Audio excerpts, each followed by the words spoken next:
मंदिर में घंटी क्यों बजाई जाती है, घंटाल क्यों बजाया जाता है, ताली क्यों बजाई जाती है मंदिर के अंदर? कारण क्या है? शंकर के मंदिर में घंटी क्यों बजाई जाती है? शंकर के मंदिर में उस घंटी को क्यों बजाया जाता है? ताली का नाद क्यों करा जाता है?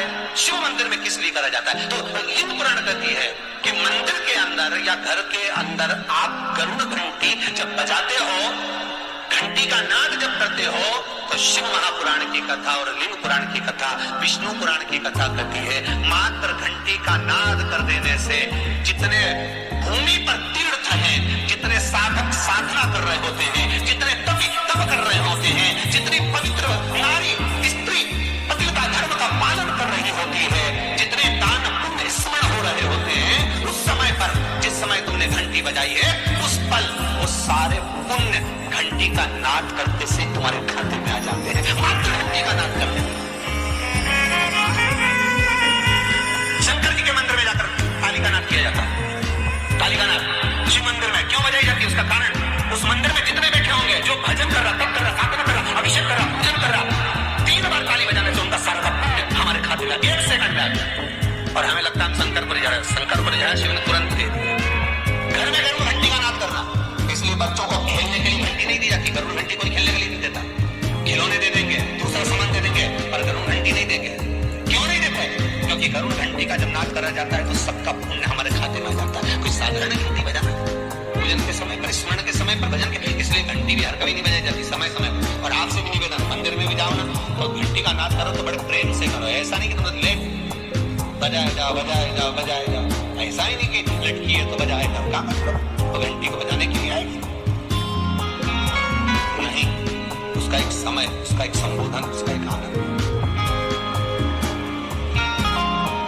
कई मंदिरों में मंदिर का पट बंद हो जाता है, दरवाजा बंद हो जाता है, तो भी लोग घंटी बजा देते हैं। भगवान अगर मंदिर में सो रहे हैं, लिखा हुआ है मंदिर के खुलने का समय इतनी बजे से इतनी बजे तक, मंदिर बंद है तो घंटी।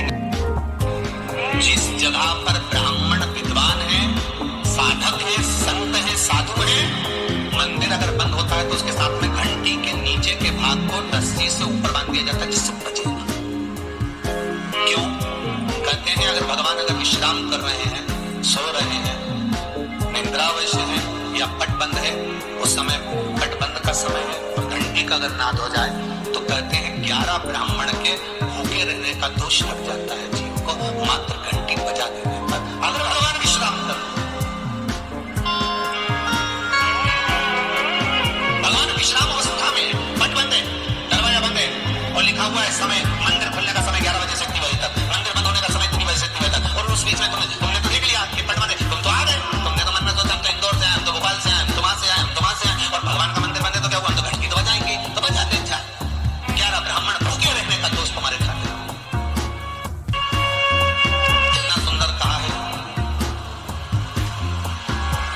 शंकर भगवान को बेलपत्र चढ़ी हुई वापिस चढ़ सकती है, पर किसी भी देवता पर कोई फूल पुष्प आपने चढ़ाया, कोई पुष्प आपने चढ़ाया, ठंड का समय है या बारिश का समय है, पुष्प जो चढ़ाया हो सकता है कि मुरझाया नहीं, होता है ना इसका कि पुष्प मुरझाया नहीं हो या उसके ताजगी हो, सुंदर दिख रहा हो, बहुत अच्छा हो, और वो पुष्प चढ़ा हुआ तुमने अगर एक बार उठा लिया, उतर गया, उतरने के बाद फूल कितना भी सुंदर, फूल कितना भी ताजा दिखे, और वो देवता को समर्पित नहीं हो सकता। भले उसमें सुंदरता, ठंड के दिनों में कई फूल ऐसे भी रहते हैं, भगवान के सामने आपने एक बार चढ़ा दिया, चढ़ाने के बाद वो रखे रहते तो ऐसा लगता है कि बिल्कुल ताजे से दिख रहा है, तो कई माताओं की आदत रहती है उन्हीं फूल से वापिस श्रृंगार कर देती, या उन पुष्प की रंगोली बनाकर भगवान के सामने डाल देती, पर वो गलत है, वो गलत है। जिस दिए में बाती लगी हुई है, बाती पूरी जल चुकी है, उसकी राख